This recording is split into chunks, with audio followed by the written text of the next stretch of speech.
But yeah, this particular video on Sam Ovens, and the first video in his webinar is faked by someone who creates fake testimonials. Like Right. breaking into our house. And Yes. he talks about marketing strategies, contradicting everything they've ever once said for a silly reason, saying like they're never going to sell an online course, and then next And then video they they're sell an like, online oh, I've course." got an online course. Or Oh, I'm retiring. Yeah, or they're retiring wait, from 2 days social later? media. Release a bloody course. I just... Didn't see that coming. Nah. Oh, bloody hell. Here we go again. Welcome to the Podcastingtons podcast. It's a jolly good show, old chap. Oh, yes, quite. Definitely. We are live. I say live. This isn't actually live. This is pre-recorded. Yes. But we are here. My name's Johnny. My name's Dan. That's Dan. Today we're going to be talking about the future of education, right? Yep. Yeah? Mm-hmm. Are we happy with that? On our podcast. Podcastingtons, actually. Podcastingtons podcast. Should we get things started? Yes. With A drink? beverage. A beverage? A beverage. Oh, let's get a beverage. Yes. Okay, Yes, please. so today we have tea. Tea. Tea, okay. You ready for Ooh. this? The tea to the martini. This is the tea to the... It's very hot, so... Fuck. Didn't really think about this before actually doing it. I thought, do you know what? Well, Dan said, do you know what would be a really good idea? If we put the tea in a cocktail shaker. But Having poured this into another flask before, I was like, okay, I will decant from the flask to the cocktail shaker. It came out really quickly, poured all over my hand, boiling hot water, and then I went to pick this up and it like scalded my hand. well, that's just your fault. No common sense, obviously. It's fucking hot. Just use... I can't Maybe deal with this this is, shit. maybe this is joint. Why don't you tell everyone kind of... Well, yeah, I don't know, why something. the hell are we putting it in martini glasses? Maybe that's a good... Okay, I'm done. Ah!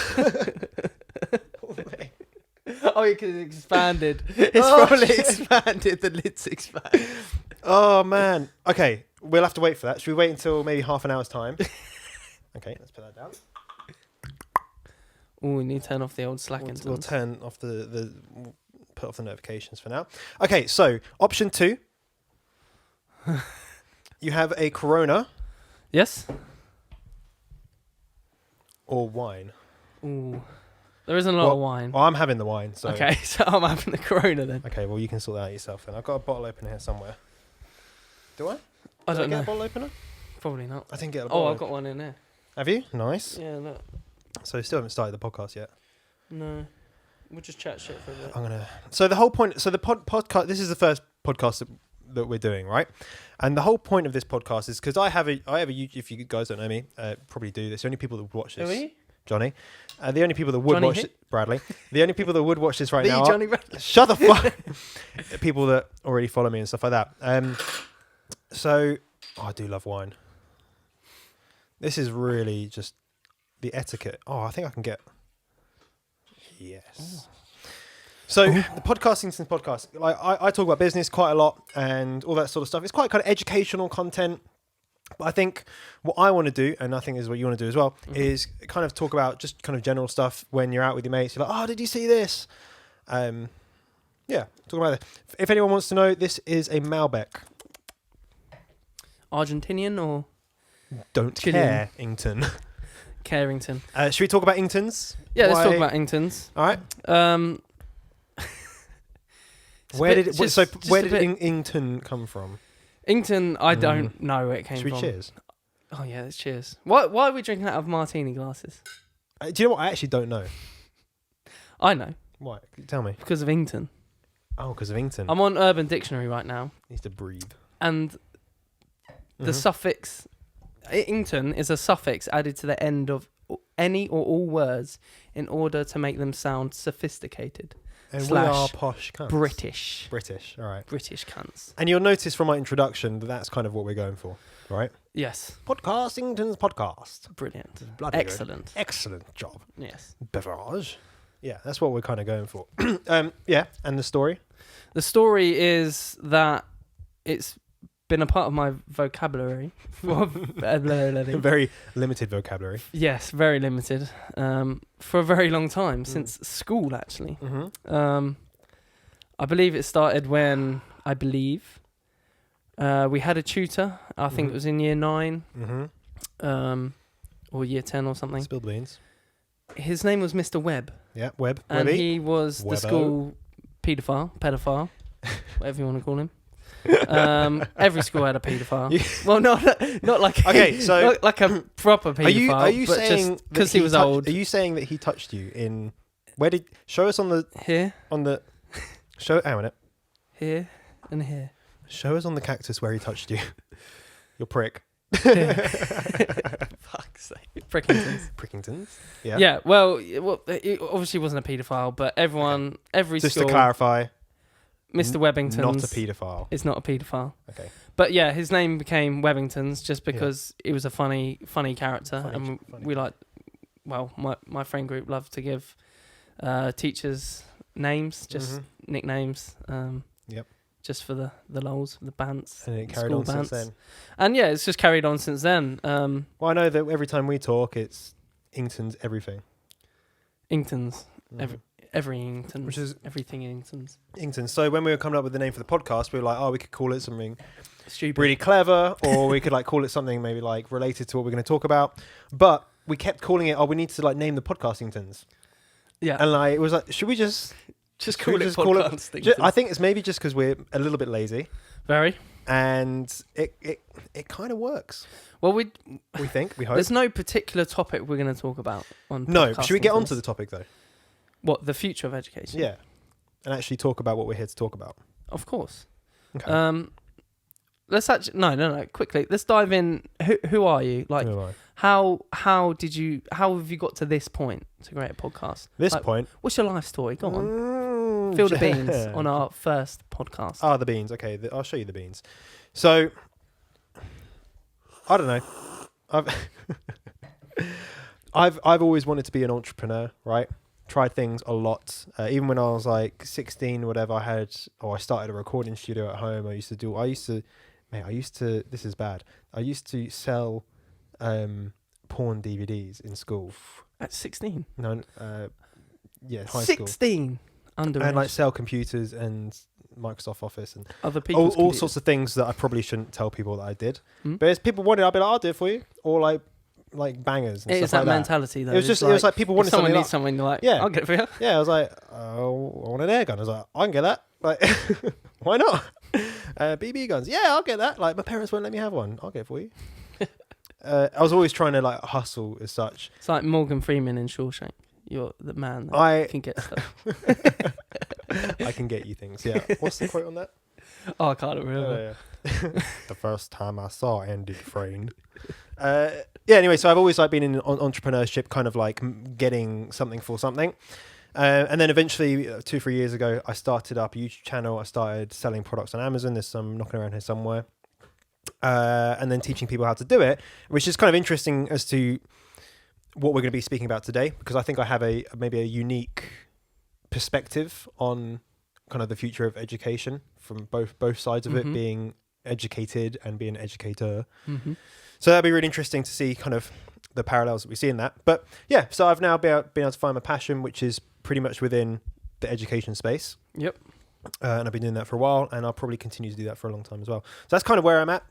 For me, I just want to talk about some shit, really. I just want to talk about stuff, and I don't know, get the thoughts out. Talkingtons. Yourself? Just so because thing is, like, people might know me already. I'm not saying that I'm a big man, right? You are. I'm not saying that I'm famous, but I've got a follower. Or two. I've got a follower or two.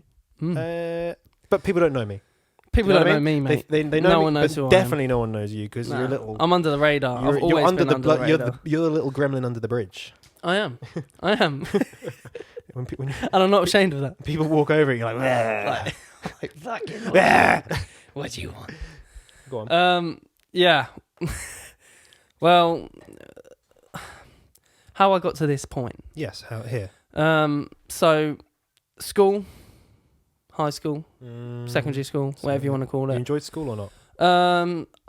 I didn't. I enjoyed kind of building relationships at school, just Hey, girlfriends, Whoa! girlfriends, just friends in Boyfriends. general. Yeah. Boyfriends. Uh, No, that's not coming out on the first podcast. yeah, That. it's definitely going. No. out. But anyway, So around 12 years old, I was a bit of a gamer. Year 7, year 8. Yes. That was my kind of PC? nah. PS3. PS3. Got it. But that's how I kind of. That was my hobby. That's how I got out of thinking about school and getting out of schoolwork because I needed something else. But are you an entrepreneur now? I am an entrepreneur now, but I started in the gaming kind of industry, and I was helping esports companies. I was doing their logos and their graphic design, their YouTube banners and stuff like that. That's how I kind of got into entrepreneurship because I realised that I had like a skill that I could offer and sell. And then I started obviously doing stuff for local businesses. This is at a very early age. And then I had the passion for graphic design from there. Went to college, did graphic design. Secondary school failed me because like I found my passion straight away. And that'd it's be like, interesting. yeah, that's the problem with school though. It's like it's not personal. So I kind of felt the same way about school. Like I did okay in school, but I definitely wasn't someone that excelled in it. But I think all the time I had that kind of entrepreneurial crap going on in the background. And even so, I did a business studies course, like business studies, whatever, for A level, and it was just rubbish. Like they did not teach you anything about how to run a anything about how to run a business. I never got offered to they didn't offer it at my school at all. Anything to do with business. It was all it was a science-based maths secondary school. Right. And then obviously because I found my kind of passion for design and media, I went just straight to college. I left. I didn't do sixth form. Went through that. I got hired as a junior designer at college for another company because I was doing so much work outside of college. I'm surprised I really kind of passed college, even though I did get triple distinction star. Oh, bloody which hell. is like triple A star, which is very nice. Yeah. But yeah, I've always been doing stuff outside of school and education, and I feel that it didn't need to be that way. Why was the education system? Why has it pushed me away from education? I've always learned off self-education or learned through kind of like learn off other people, medium, or someone that is in the field, like in the industries, sort of like a internship kind of. Yeah. So, on that note, then when I was thinking about like business studies lesson, right, the teacher never had a business. They didn't have a business. No. They don't know. They're just reading out a textbook. Similarly, like your chemistry teacher probably wasn't a chemist, or not. That's the wrong word, a chemist, but into chemistry. They just know how to teach, or sometimes not know how to teach those subjects. And I think that's like a huge issue where a lot of people will leave school thinking that education is bad, right? Yeah. I don't like education because of school, because I have a bad relationship with education. But actually, education is so important. But a lot of people stop being educated in like traditional means at 18 now? Is it compulsory to be in school till? Yeah. 18. And then if you go to uni, cool. But now if you want to go to uni, it's 10 grand a year plus all your other fees. Yeah, living costs as well. But you didn't go. Because I went to uni. Yeah, I went to uni. Did you go to uni? Yeah. Because I didn't. Because there was no like solid path to where I was going. Like I wasn't making a shit ton of money. I wasn't making mad stacks a month. I couldn't live off it. Because I also had passion for other things. Like I was doing graphic design, but then I had passion for just learning different business in general, like learning different business models, how to put together a successful business. What do I need? I was still learning myself, like life skills, like how to stay productive, how to not fall off and just do absolutely fuck all day. And it's just like back to playing I'm games still all a day. kid. Yeah, still am now. I'm only 21. Yeah, mate, you are. But just I forgot your question. I was just talking. I don't even know if I asked one, to be fair. Wafflingtons, Drinkingtons. Get that drink down, you son. Maybe we have that tea later. Yeah. So basically, I was saying like when you I asked if you went to. uni. I went to uni. Yeah. So. Because uni for me, I did music technology at uni, so I was like massively into music, liked all that sort of stuff. But it was pointless. It was good for like making connections, and I had to go through it to the point where I'm at today. Like it had to be done in that way to be here, obviously, time and stuff. But in terms of like, is it worth the money? I would say fuck no. Because I only did 1 year at uni because I dropped out because we'll get onto that later. Okay. Because how I met you kind of thing.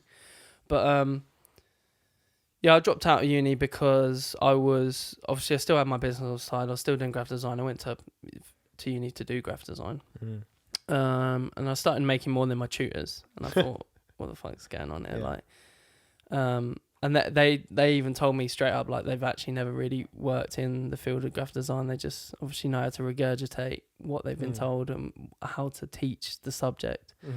And the only real value I got out of uni was they did put like a lot of it was all, what's it, like coursework based. Yeah. Because obviously you can't really do a test in graphic design, but they were like live briefs. So they would do a brief with a certain company that wanted, say, like a logo done, and they would obviously set out different attributes, what they need and stuff like that, and different parameters to go through in the brief, and how to like finish a complete branding process or building a website or whatever. But the only real value I got out of that is obviously what I was doing outside of school was what I was doing in school as well, but not getting paid for it. Okay, yeah, makes sense. And also we did get a lot of lecturers come in like couple of times a month that were people that were actually in the industry and successful in the industry. Yeah, I guess that's useful. And authors and stuff that people have like created the educational textbooks or whatever. Oh, I guess that's good then. I guess it's not worth 10 grand. No, it's not. Definitely not worth that much. No. A lot of people, they say, if you want to be an accountant, you want to be a lawyer, you want to be this, that, and the other, go to uni. I don't think that it's then still a good value for money, because you have to do it.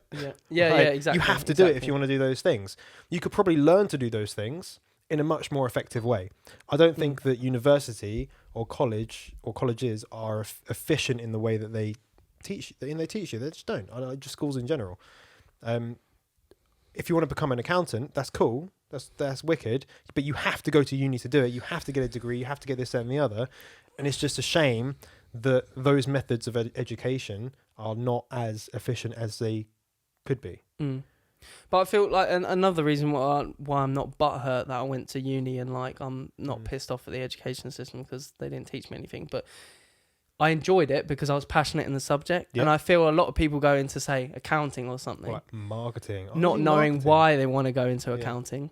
Is it, well, have they been? I tell you what, do they love it? A lot of accountants I know, then they get a job in accountancy and they're like, it's boring. It's just a shit job. Well, people think about salary wise, or like what let's talk about salary wise. Yeah, like I think when I was younger, or even not that long ago, salary was a big thing for me. I was like, oh my god, I want to. Yeah, of course. I want to get paid 35 grand a year. Then I can work myself up to 40 and 50, and then by the time I'm 50 years old, I can be on like 100k. But why do people have that mentality? Is it like, did you want to emulate your parents? Like, did you want to? Yeah, I want nice things. You want a nice house. You want to be able to provide for your family. You want to be able to relax. You want a lot. It's all about a lifestyle, isn't it? But that was your ambition. That's your goal. Yeah. And then you go. Like, I feel like a lot of people go in and do accounting because I could get maybe 70 grand a year. Like if I get a big job. Sure. But like, how fucking depressed are you gonna be? Well, unless you really do. If you love it, like you don't. How do you know? But that's the thing. Yeah. How do you know? How do you know if you're gonna love it unless you've done it? So there'll be like that's why. So I have online training and I do consulting and stuff like that. Yeah. That's accessible to anyone. You don't have to, go through a whole degree process. You can do something. You can figure out if you like it. And you can continue doing it, or you can be like, oh, actually, I don't want to do this anymore. And I've not wasted 3 years of my life, and I'm not in 40, 80 grand worth of debt, and I've not been promised a job at the end of it. It's like I think online education has its pros and cons for sure. There's definitely pros. There's certainly cons to it as well. But I think there's probably a way where like the education industry could change, so that and I think you can do online courses for accountancy and stuff like that. You can do all those things. But like, say if you want to be a scientist or doctor or something. Yeah, like it'll be nice to see something a little bit different. What do you think?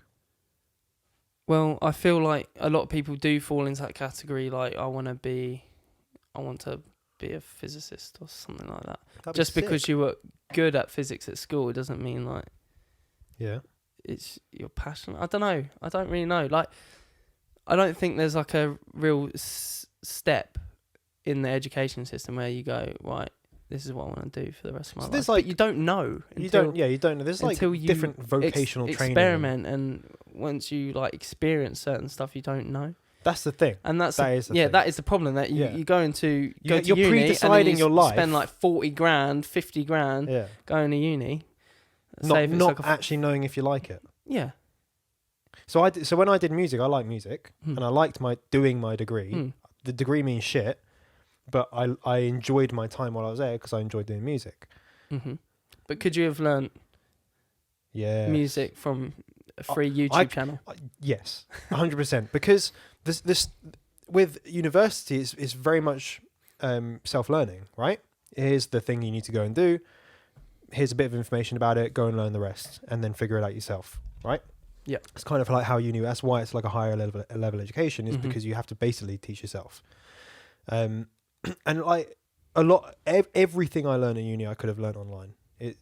I wouldn't have known maybe what to learn, but it could have been done, and I could have done it in my own time, and put more value on my own education. I guess all you're paying for is the certificate at the end, and also just someone to guide you down the path of like, you need to do that, you need to do that. No, but even then, so I did a module or a whatever you call it, I can say a module about world music, right? Okay. And there was lots of modules in the course, because it was like my degree was music with technology, not music technology or not music, it was music with technology. So then we had like a world music like module where we've hitting like tablas and all just different types of instruments around the world. I'm like, that's cool and all to know, right? And that may come in handy at some point if I need to. Like, it may, like, you don't know, right? You don't know if something like you know when you're in school and you're like, oh, when am I ever going to use Pythagoras theorem? You might genuinely use it, right? If you end up going into fucking, I don't know, property, you'll need maths like to work shit out. Yeah, right? It's just the process, like maths, for example. It's the process. But you always think in school, oh, why do I need equations? Like, sometimes you need it, but most of the time you don't. So anyway, I was thinking about this like world music, but they don't go into enough depth for you to actually be able to use it. It's just like, we want to teach you this because we have to teach you it as part of the syllabus, but actually we're not going to teach you enough to make any use out of it whatsoever. And it was very much loads of modules that are very similar to that. We're going to teach you lots about nothing, or nothing about lots, rather than a lot about one thing. But if you want to be good at something, if you want to get a good job, or you want to start up a business, or you want to just have any level of success in one thing, then you have to put a lot of focus into that one thing, right? It would be much better if they said, we're going to make you the fucking nuts at being producers or like whatever. That's back to the problem where like, it's not personalized. No. So like, you go into uni, you do all these different things within music because a lot of the people you're doing the course with don't actually know what they want to do, so they're experimenting. Yes, that's right. But you can do that outside of fucking uni. You don't have to spend 40 grand doing that. Yes. Yeah, you don't. This is mainly for creative subjects. I think like you can do it outside of school or whatever. But it's just outrageous how much you have to pay to do that. But like, I don't blame people for doing it, because that's the system you go through to that's get the way, the certificate. That's the way it's set up. Yeah. That's how you get a job. But or whatever. Have you seen things like Facebook and stuff like that? They're saying that they no longer require degrees because, well, Mark Zuckerberg doesn't have a degree, and he's the fucking owner of, founder of Facebook. And I think a lot of companies are now switching on to the fact that actually a degree doesn't really mean much. It means that you went to school for 3 years.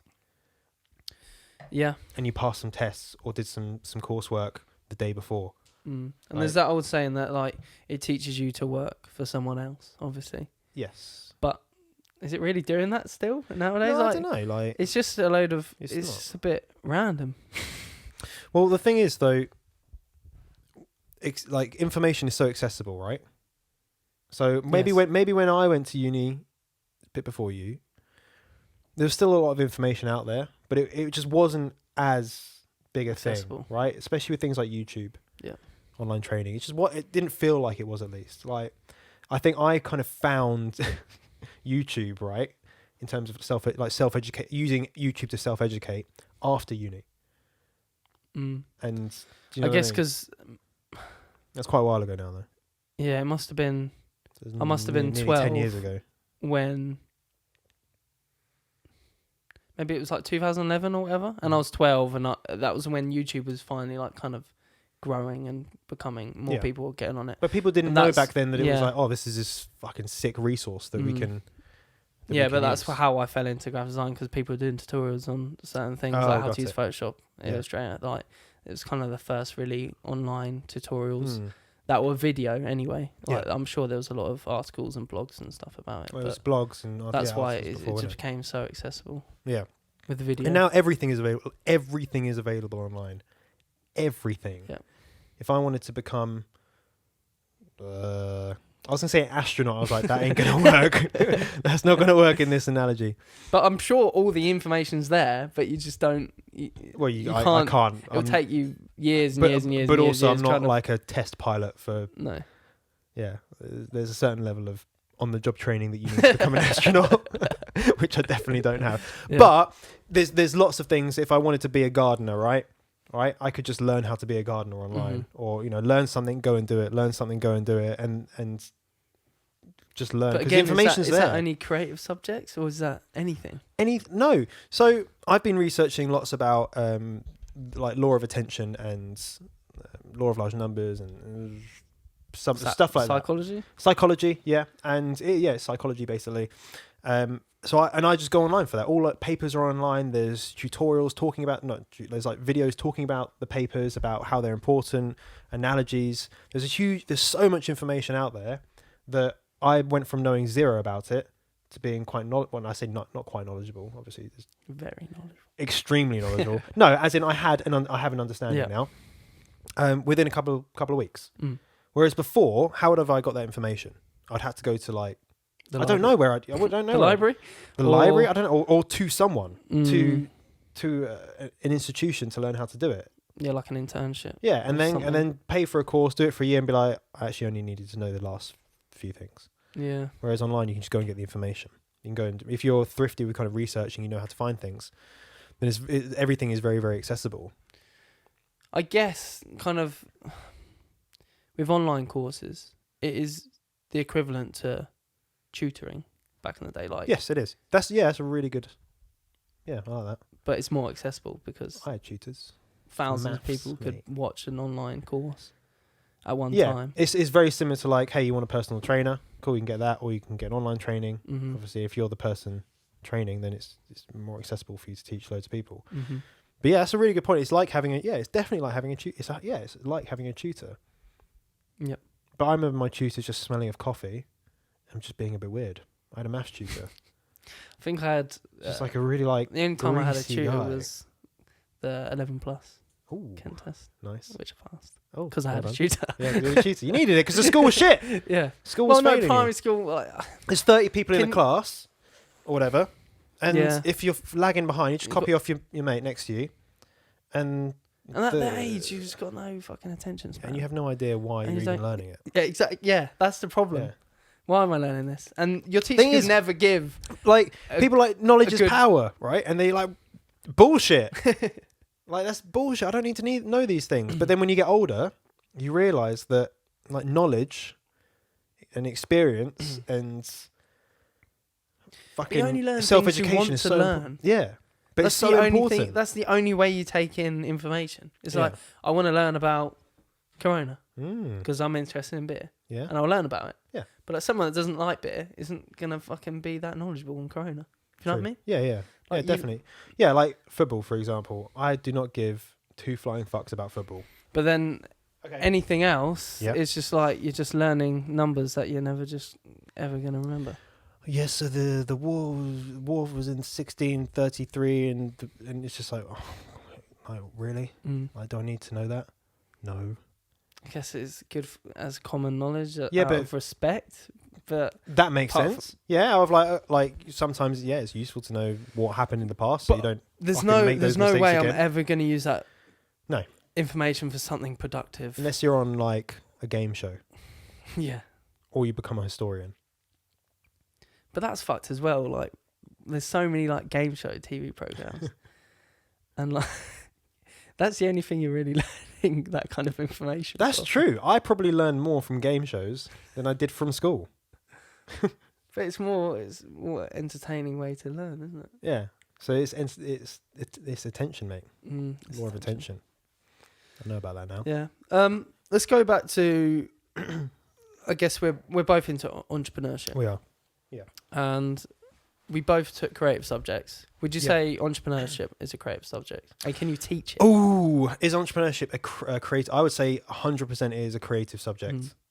You can be book smart with it, but it doesn't mean that you'll be good at it, right? You can know, you got to make more money than you spend. But making more money than you spend is harder than it looks. Starting a business, building teams, having a product, branding, marketing, systems, like scaling, all those things are incredibly hard things to do.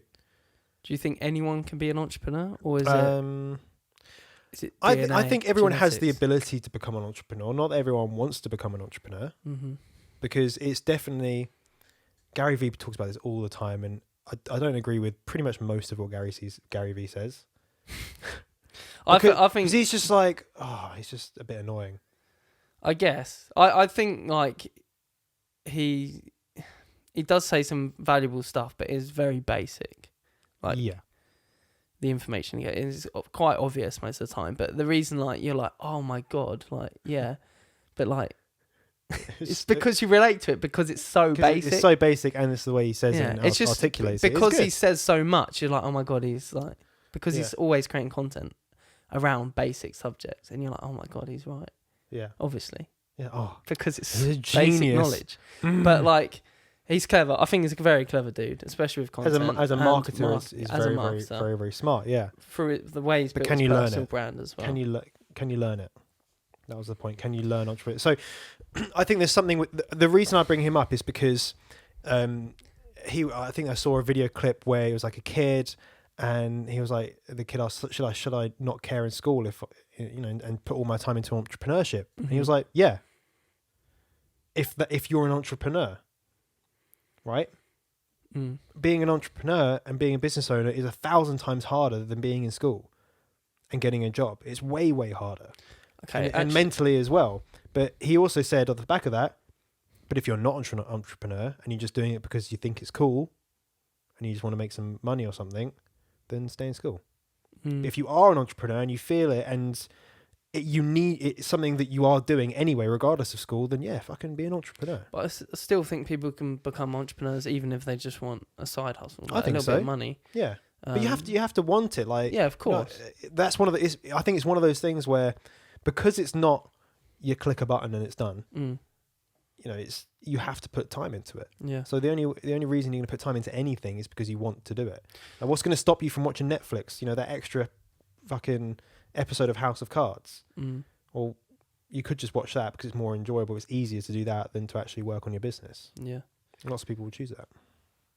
Yeah, it's just being focused and determined to build something. I think so. But also knowing that it's possible. I know when I started, I didn't think being an entrepreneur was like maybe feasible.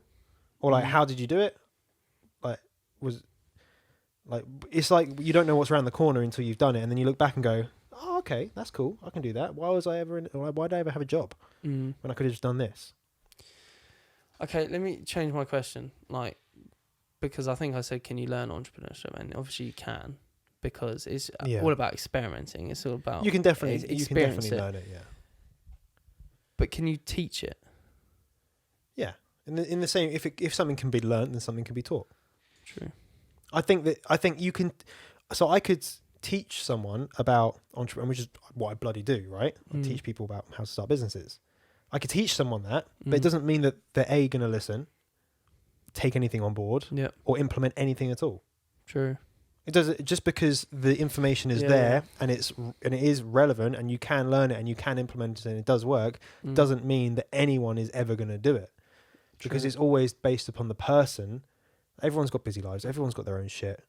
Like, I know I've taken so many online courses. Yeah, you might just be, I thought it was a good idea, but actually I'm not passionate about it. That's fine. That's cool. That's perfectly fine. I've taken so many, I've spent thousands on courses, so much money on courses.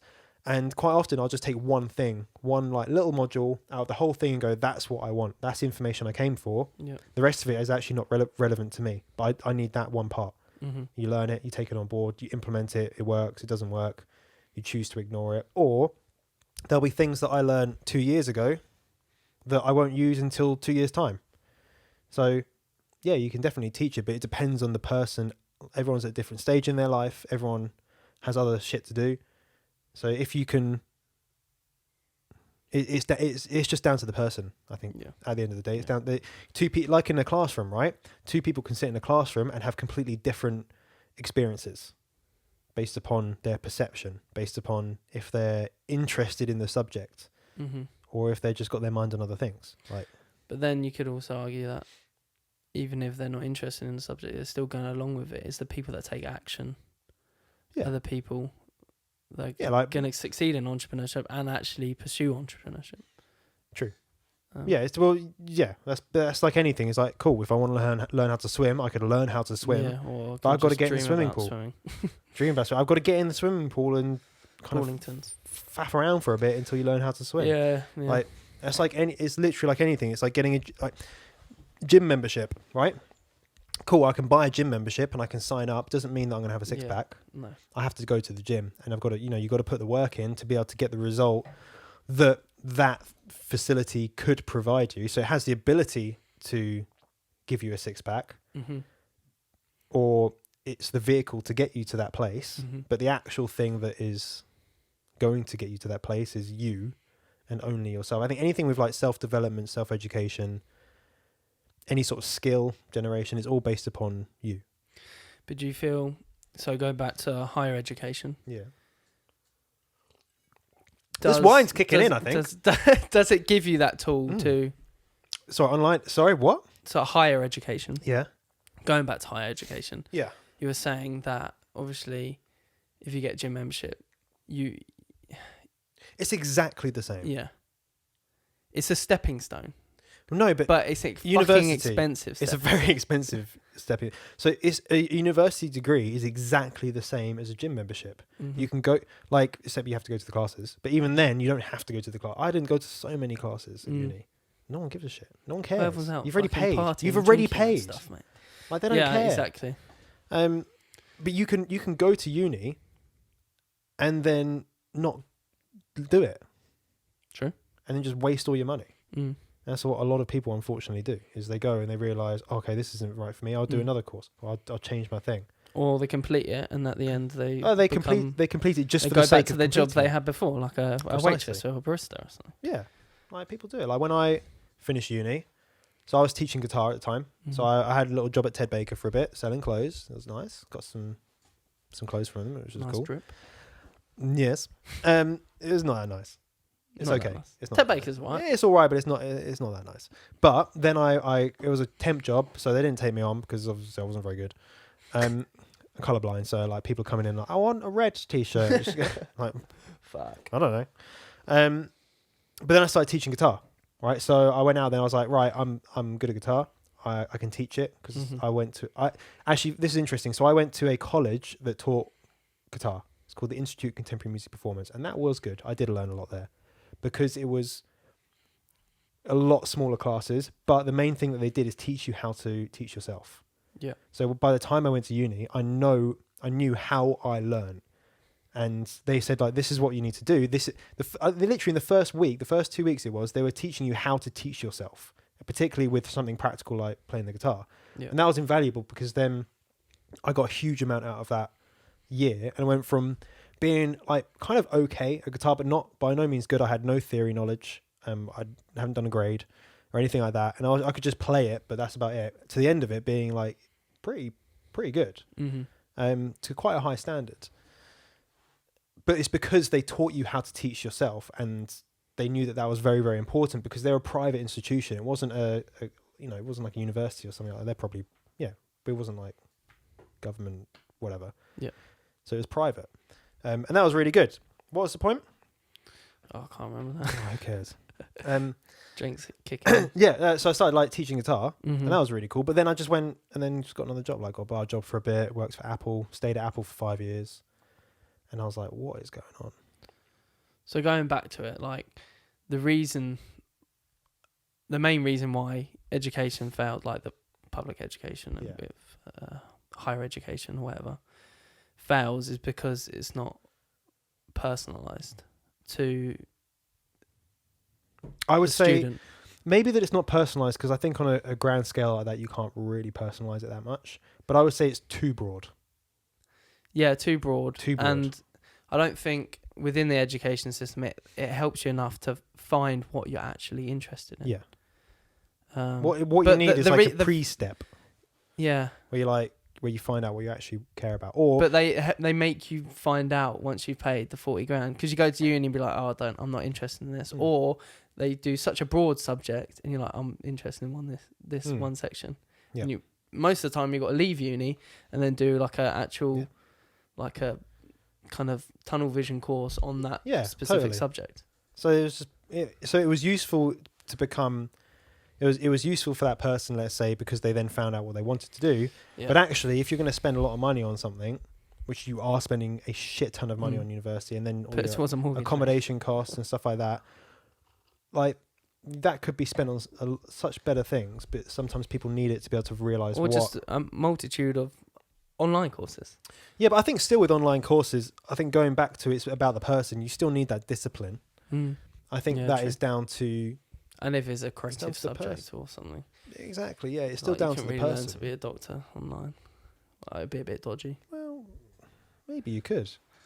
Well, the thing is, I don't know. So I don't know if that's possible. Actually, another good thing with, I guess, university, colleges or whatever, they have the facilities. They do have facilities. That is good, yeah. Yeah, that is a really good point. But then it's 40 grand for facilities as well. Is it worth it? Okay, so to round up that subject before we move on to the next subject, I think depending on what you make of it, it's worth it. Do you know what I mean? It's still about the individual. If you make it what you want it to be, then it's worth it for you. But I wouldn't say it's worth it for everybody. When I went, I enjoyed university. I felt like I got a lot out of it. Yeah. Because I enjoyed the subject that I did. The degree itself means nothing. I've never used it. I probably will never use it. But the experience of going through it and learning things that actually I didn't know before gave me 3 years to basically work on whatever I wanted. So it was useful for me. Well, it helped me grow up as well at that age. Yeah. Like you experience obviously a lot of independence. Yeah. So it has its uses, but I think it's always going to be down to the person. Yeah. I don't think that it's a one size fits all. Yeah. So there should be, I think maybe in school, in your earlier school, like secondary school and stuff like that, there should be more focus on self-development. Yeah. Not. Yeah. There's none. I didn't learn anything about self-development. No. Even though you're there to develop yourself. But they never taught you anything about for example, why don't they teach you about how to get a mortgage, how to have a good credit rating, how to manage your finances, the things that actually every single person will probably need those things, about loans, about credit cards, about how they work. That's the sort of shit that they should be teaching you from an early age, so that people don't go into debt and they don't buy bloody cars that are going to have massive balloon payments and be in negative equity and all this sort of shit. So they understand this terminology. I think that's more important. One of the amazing things as well, they don't actually teach you how to do the work or get the work done. Like focus, be productive. Focus, yeah. I got a really cool. Oh, it's not here, but I got a really cool book about focus. But they don't teach that stuff. Like you're getting bombarded with all this information. You're like, how do I take this in? How do I actually learn from this? How do I make sure I understand this for a test or whatever you're going to use it for? So you have probably 5 or 6 lessons a day, different subjects, That's a lot of information to learn. It's a huge amount of information to learn. I couldn't learn. If you sat me down for 6 hours and tried to teach me something for 5 days a week, I'd be messed up. Yeah. I wouldn't be able to take any of it in because you'd be like, it's just too much. There's too much information. Anyway. Are you enjoying the podcast so far? I don't know. Just us is anyone listening? Do you think anyone's going to listen to this? Probably not. Oh, shit. I don't know how far we are. It doesn't matter. It doesn't matter. We'll keep going. Go for 3 hours. We can. Well, tea's not. Well, how much drink we got? Oh, we got tea, haven't we? It's still boiling hot. Let me have a little tooch. Don't spill it. So should we talk about online education? Yeah. So talk about, because that's what I do. Yeah. So you've got your own course. Yes. You have, and it's no comment. Yes, I do. Amazon. Yeah, it's around Amazon branding. FBA yeah. So I even have a book. Shameless plug. Well, it's not really shameless because it's fucking. It's your life. It's my life. Yeah. I'm not on like someone's show. Yeah, I have a book. I have training programs. Yeah, I like educating, and I think I got that from when I didn't know that I liked it, but when I started teaching guitar, I was like, when I saw these little kids starting to play guitar, one of the girls I used to taught was like 12 or something like that, and I would teach because I'd learned to quite a high standard about the theory and how to learn and how to teach, how to learn, how to learn and what good teaching looks like, because I had good teachers, and I'd teach this girl, and she learned all the cool songs, but I taught her how to teach herself from the beginning of learning how to play guitar. Yeah. So then she could like learn the songs that she wanted to learn, and then with all her friends in school, they were like, "Oh, it's so cool that you get to like play all these songs and you can do all this stuff and like she play them," and that's really rewarding. Yeah. It's wicked to see. That's why I understand why teachers do what they do, because a lot of teachers obviously they just get paid like shit, but that's why they do it, because it feels great to see someone progress. Yeah. However, where they're going wrong is that they're teaching people, they're getting that great feeling, but they're getting paid fuck all to do it. True. It's same with like nurses. Like it's a crime how little these people get paid. It literally is. I think it should be a crime. Like how much nurses get paid is just ridiculous. Or like anyone in the medical industry. Same sort of thing. They do it because it feels it's good. They love it. Like it's something that's ingrained in them. So then when I started, when I went into Apple, I started teaching people. So I was a sales trainer there for a bit, technical trainer there for a bit. And I was like, I really like doing this, like facilitator, like talking on all that sort of shit. I really like doing it. And then eventually coming up to YouTube era of my life, then I started teaching again. It's like a theme that's been running in my life for probably the last 10 years. Yeah. So I love doing it. And it's fortunate now that I can get paid for it, which is wicked. But there's huge issues in the online education space. Well, massive issues. Let's quickly backtrack. One of the main reasons that you teach Amazon FBA is that obviously you like helping people, you like teaching people. But what has that done for your life? Like, because I know your story. Yes. You got out the rat race because you were doing Amazon FBA on the side, and you figured, well, you started making money from it. And then you wanted to help people. I was just doing. So I did it. I did it exactly the same time. Yeah. So I started learning how to do it probably a year before I actually started my YouTube channel. But I didn't start doing it until my YouTube channel. And what I started doing was documenting what I was doing. I was saying, hey, this is what I'm doing. This is why I'm doing it. This is my progress. And I wasn't teaching people at that point. I was just kind of documenting. Yeah, of course. And that actually. Well, you're still giving a course value, aren't you? Yeah, exactly. Yeah, it was still valuable because the reason why I did that is I was trying to learn from other people in the UK, saying I want to do this, but everyone was in the US. And things just weren't relevant, and it's a whole bloody another, it's a whole other country. They just don't know. Yeah, it's another way to network. Exactly. Well, so I was like, well, I want to learn from people in the UK, but when I was searching online for people, there's no one really that I related to at all that I could relate to. So I was like, well, I'm going to start my own YouTube channel, and if no one watches it, cool. But it might help one other person that's in the position that I'm in right now. And when I started it up, it built. I wouldn't say built traction. I don't have like bloody hundreds of thousands of millions of subscribers, and I don't think it will ever be like that because it's quite a niche thing. But people started asking questions, and people started reaching out to me all the time, like a lot. So I started answering questions, and then started creating educational content, once I really understood what was going on, started creating educational content.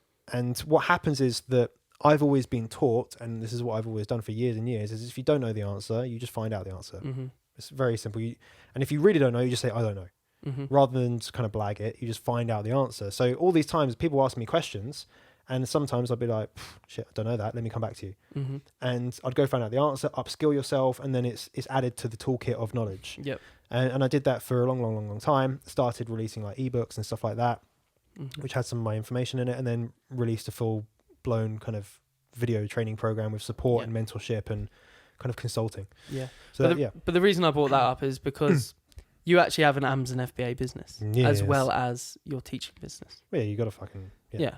But the problem with this space, the online like education and online courses space, is that you have people that know how a certain business model works, but they don't actually implement it into their own business, but they teach it. Okay, yes, there is a lot of people do that. And there's two things that are really important with that. First of all, is that yes, that does happen. And there's a lot of very, very famous people that do that. Like in the space as such. Yep. We won't name drop. Yet. Later we might. Yeah, let's just name drop. There's a lot of people that do that, right? And if you understand this space, you'll kind of you'll know. If you know, right? You know. Yeah, of course. So that's one thing. There's a lot of that out there. But also, if someone has done it, it doesn't mean that they're going to be able to educate people, because educating is a skill. Right, being able to communicate and help someone learn something isn't just a case of presenting the facts and presenting the information. It's how you do it. It's how you educate someone is more important than sometimes what you're actually teaching. So someone that's done it and is good at it may be a shit educator. Yeah. Right.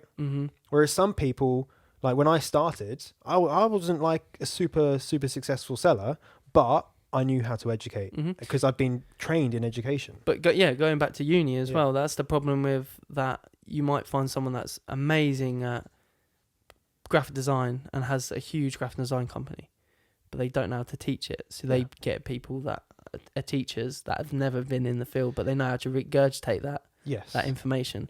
But the problem with the online education system, especially when you're trying to teach a business model, not a subject, they're not teaching off experience. They're teaching off just regurgitating other people's content. Yes. And that's the problem we're getting with these fake gurus. Fake gurus. Should we talk about that? Let's talk about that. Here we go. Bloody hell. Right, so you... Well, the problem is that anyone can make a course. Yes, that is a problem. Anyone can make a course. Anyone can make a training. I can make a course about... You can make it right now. How to make a successful pony riding company. You could make that. I could, because I could find the information online. You could find the information. You could do it. You could regurgitate it. You could and you could. But I've never read buy testimonials. You could do all sorts of crap. Unethical. Very unethical. But that's the problem. Possible. No one's got the empathy to think that is unethical. A lot of people do it. And a lot of people do it, and that's the problem. That is a huge problem. There needs to be some sort of. There needs to be some sort of.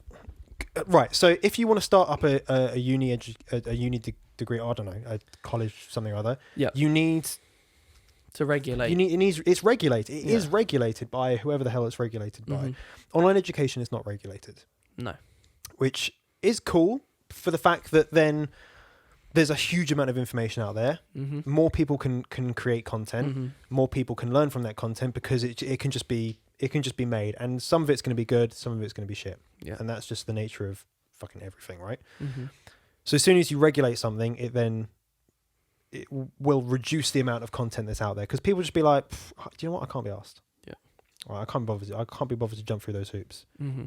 But at one point, that's probably going to happen. Yeah. Because there's regulations within marketing. There's things that you can and can't say.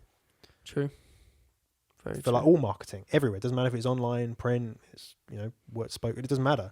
Whereas education, maybe there are some like existing rules about it, but it's definitely not enforced. No, trying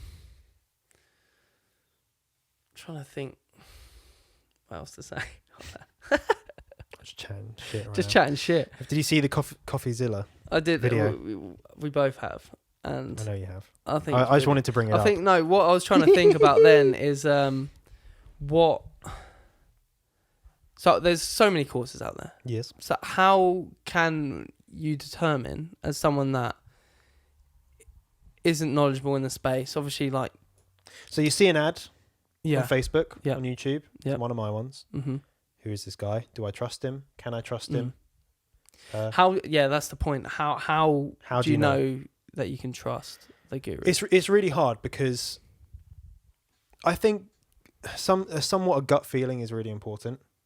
And I know that that's not tangible, but say, for example, someone sees my adverts and then look into my YouTube or they look into my Instagram or email me, whatever, right? Mm-hmm. Then they should be able to get a pretty good feeling about who I am.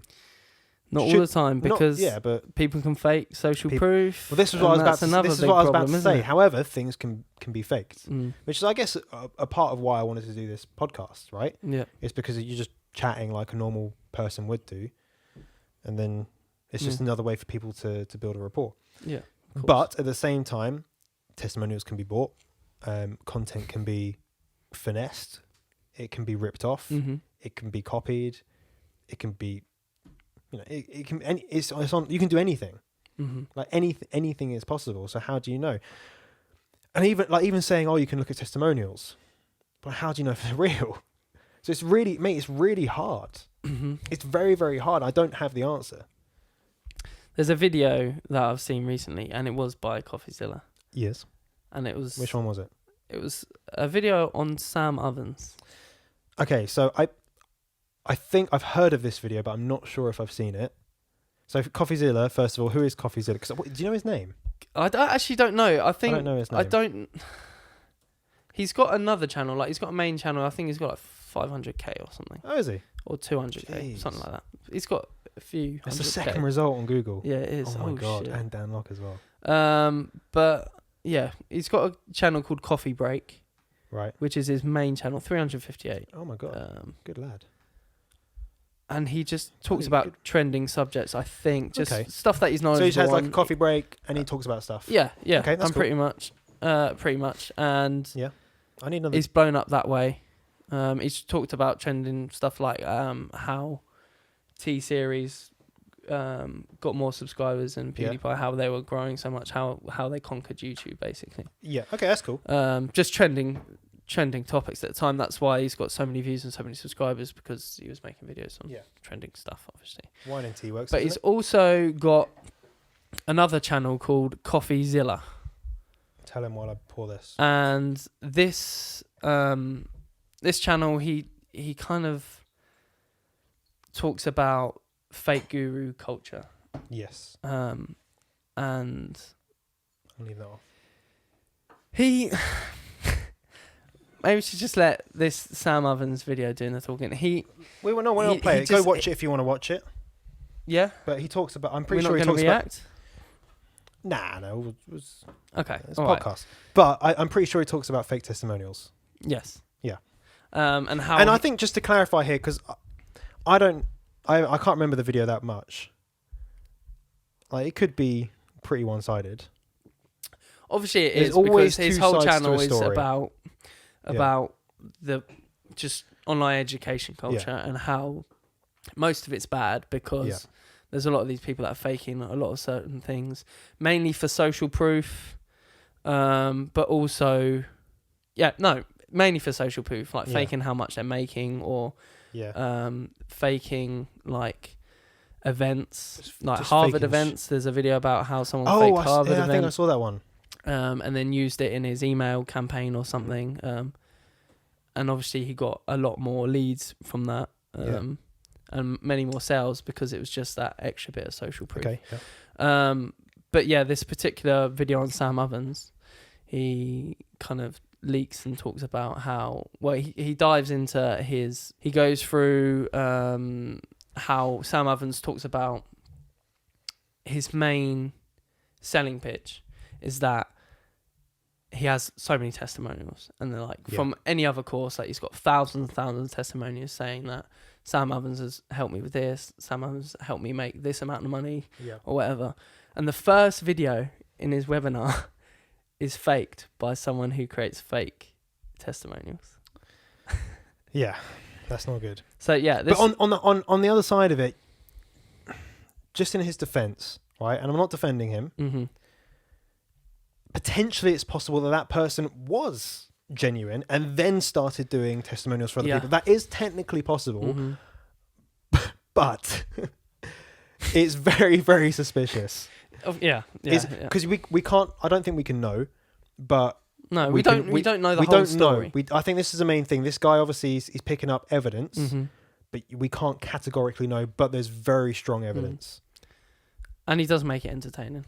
It's entertaining. Yeah, it's very entertaining, but especially being in the niche within online education, it's entertaining. But but I think before that video, I thought he was all legit. I thought Sam Ovens like legit. Yeah, no, because he must have things. Why does he use them? If he's got so many, and he does have a shit ton of testimonials, why does he use? This is my kind of my question. If I was to ever ask him, it'd be like, if you did buy that testimonial at the beginning, right? Because you wanted to, you wanted social proof. Why have you still got it? Why? Because he has more than enough testimonials. And people that have been like really successful, why would you not just be like, don't need that anymore? Or it's online now. He's like, might as well keep it. Or he's lent into it too much. He's like really leaning into it. And if he was to get rid of it now, everyone would be like, whoa, hang on a minute, where's that go? Why are you getting rid of that? No, I don't think anyone would care. No one would know. No, but still. But it's still dodgy, isn't it? Yes. Once you uncover stuff like that, it's like you question his whole image, his whole knowledge base on whatever he's teaching or anything. Yeah, it generates a question. But I think, for me personally, does it affect... So here's the question. Does that affect his or my ability to learn from him? And whilst maybe it should... For me personally, it's affecting the ability to trust what he's teaching. True. Because you're learning, where does the information come from? Basically. Yeah. And it's. But then I think about all the people that maybe have been successful. And I think, well. But you don't know all them people. You don't know all them testimonials. And once you find, if there's one, then how many are there? Yeah, exactly. There could be hundreds, which is even worse. Yeah. But.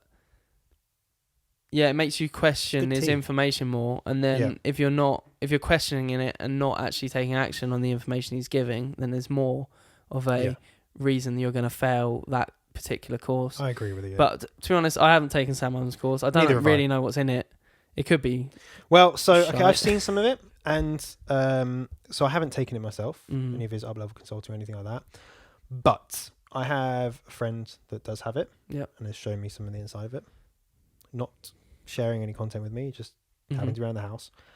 And this is what I mean, right? Someone could be good at something and be a crap educator, and this is a prime example of this, right? So in education, or if you want to communicate something to someone that's complicated, then what you might use is an analogy or a story to say, here's something that you know that's very, very simple, that everyone kind of understands, that's very kind of layman's terms, very common knowledge. Here's like a theory, or here's a story, right, with a moral of it. Yep.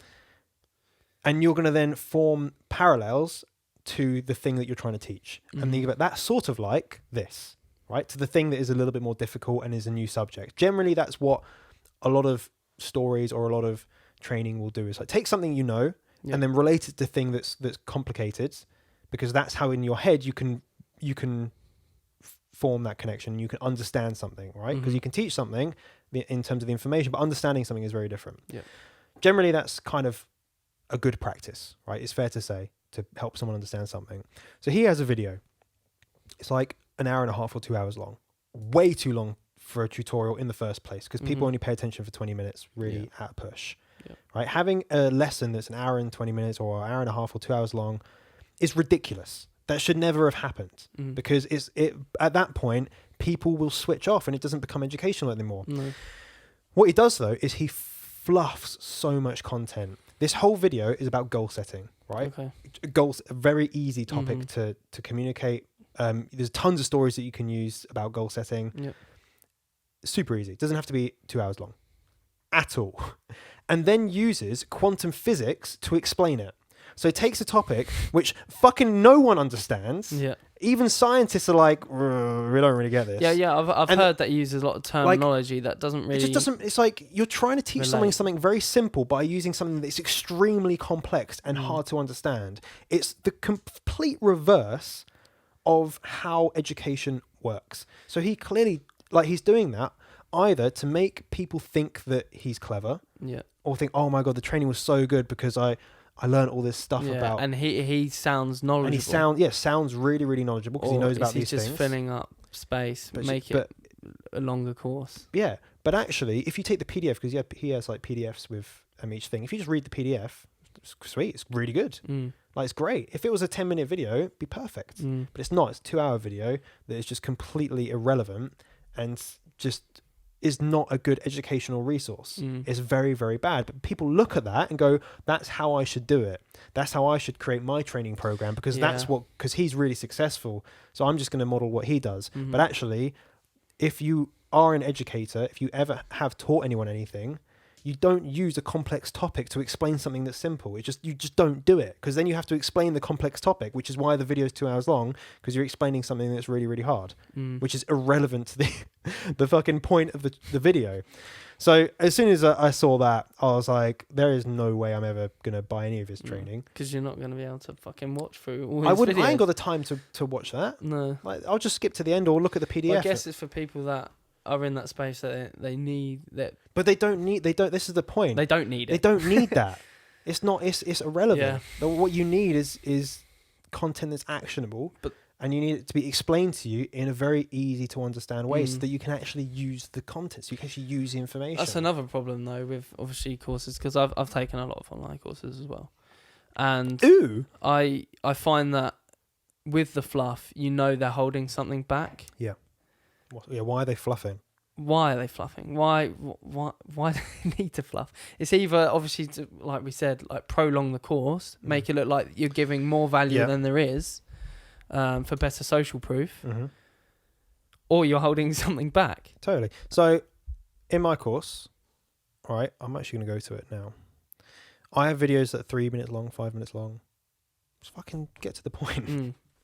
Like people have come to a course to learn something and to take action. They don't want to take 2 hours to.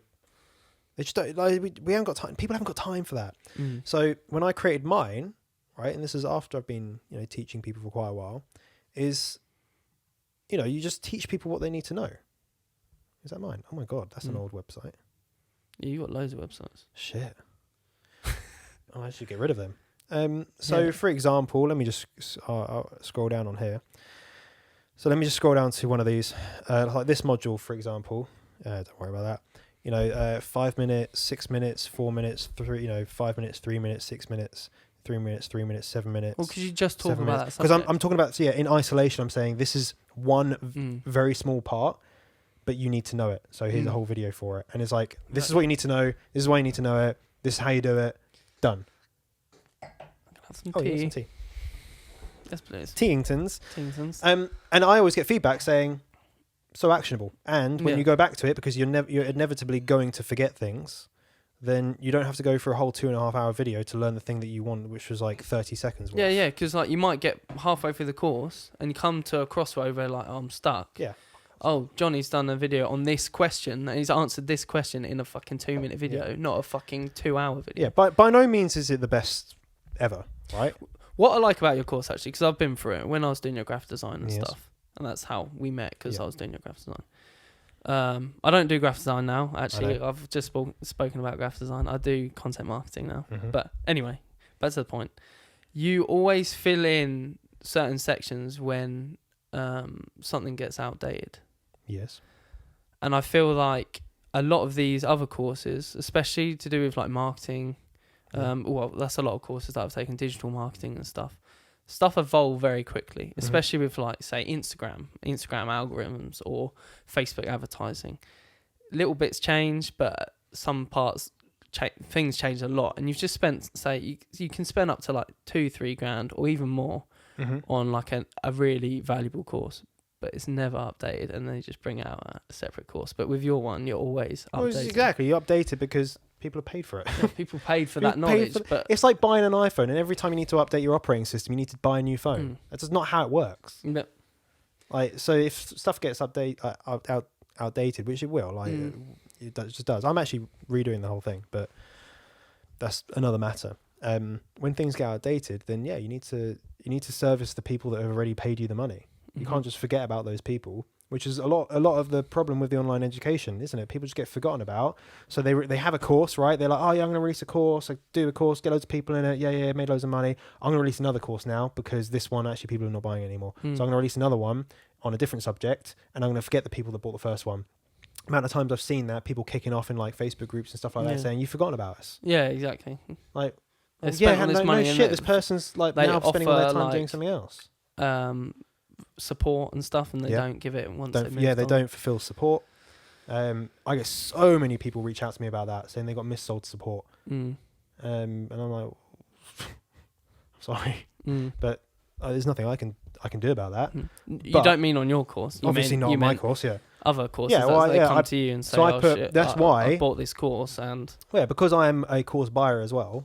I see these things, and that's why I put a huge amount of focus into support. Teingtons, cheers. A huge amount of work into support. I have people that I have working for me all day to try and help. English breakfast Corona. Ooh, tasty. Because people need help, right? People need help. Like, it's the whole personal service. Going back to the university, the information's there, but you need the support. You need the help. You need the person to reach out to. It's hard to be an entrepreneur yourself by yourself. And talking on universities, we were talking about also keeping your course updated. Yeah, it's not always very up to date. University, and definitely not. No. They're always 10 years behind. Yeah. And how do you fix that? I don't know. I don't know. Come on, Johnny. I haven't got the answers. Why are you not fixing the whole education? I haven't got the answers. I know the problems. I just haven't got the answers. One of them things.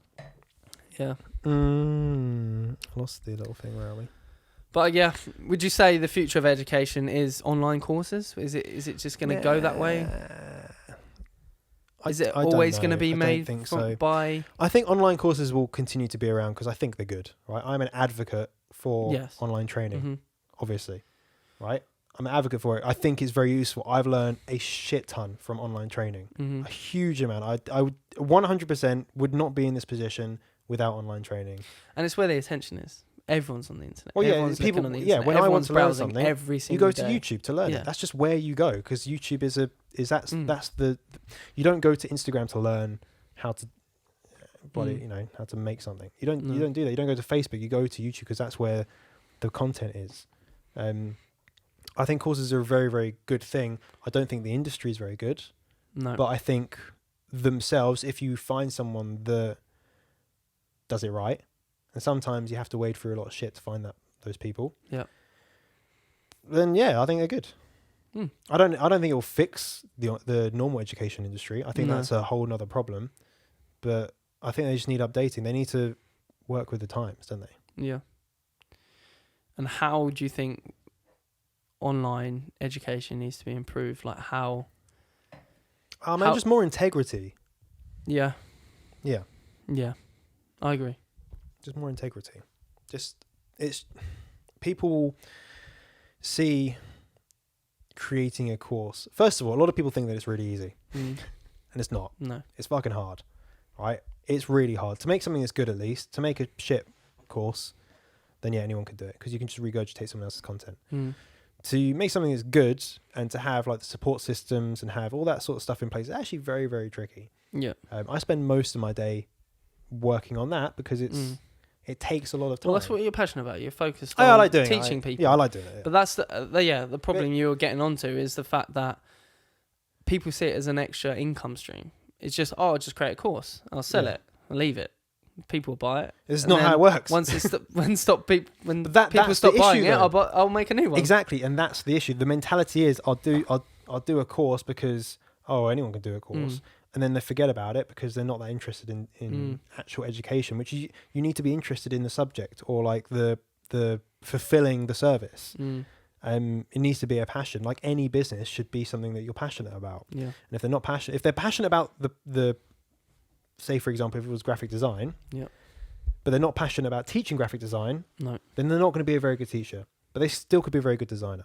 Yeah. Do you know what I mean? So I think what do I think? You think what? I don't know. Well, you think that like I guess the perfect teacher is someone in between both of it. I think you have to straddle. Blue see that you have to straddle. They have the experience, but also good at teaching and like just gives a shit. I think just gives a shit about other people. Other people. Yeah, I was having a chat with one of my team members, and they actually help me with content now. So in terms of I'm working with them with some of the new content that I'm going to be putting out, particularly on just parts of like advertising and stuff like that, which they're like super fucking good at. And I'm like, you're really good at this, so let's work on this, like a system that we can use. And I was even saying like it's because he gives a shit, right? It's because he cares, because I know that he wants, like, he's working within our ecosystem. He knows how I feel, and that we're here to genuinely try and get results for people as much as we possibly can. So he's the right person to bring on board and help relieve some of the pressure, right? Yeah. Because the end goal isn't make money. The end goal is help someone else to be successful, whatever that looks like for them.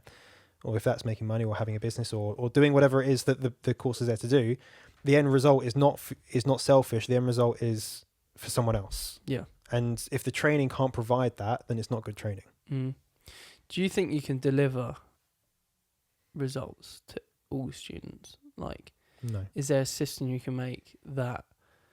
I know that everyone's not going to put in the work to. That's the bottleneck. That's the thing that prevents everything from happening, is if someone just doesn't do it. And that's a problem with that is it. Every education system. It's not even education. So many different things. So this guy, Mike Winnett, have you seen Mike Winnett? No. So another like CoffeeZilla, but just not as good, unfortunately. Okay. So he raised. He had some videos. He had so many views, right? Crazy views, very, very quick. Like, I don't know exactly how many. Probably bring it up.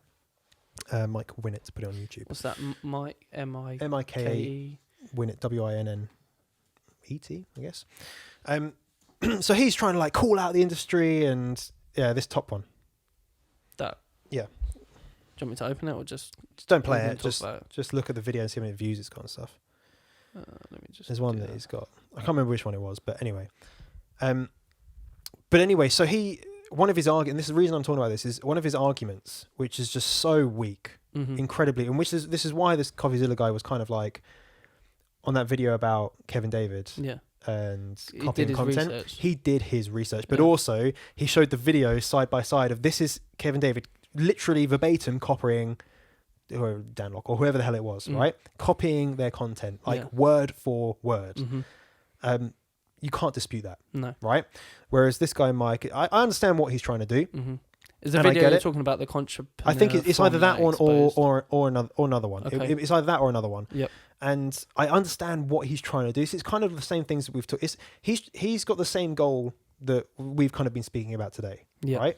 But he just has a different way of going about it. Okay. And some of the arguments he's made are somewhat valid. So there's one there, unsuccessful resources, so he's saying like people get pitched fake scarcity and stuff like that. Oh yeah. This guy's problem is not with online education, is with marketing. That's his problem, is with marketing, right?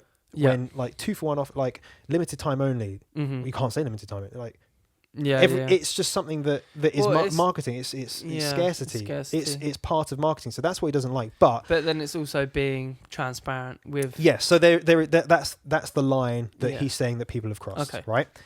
Which I agree. Okay. The thing what I think is just a really, really weak argument is when he's asking someone. I even think it's Samuel Leeds that he asks this on a podcast.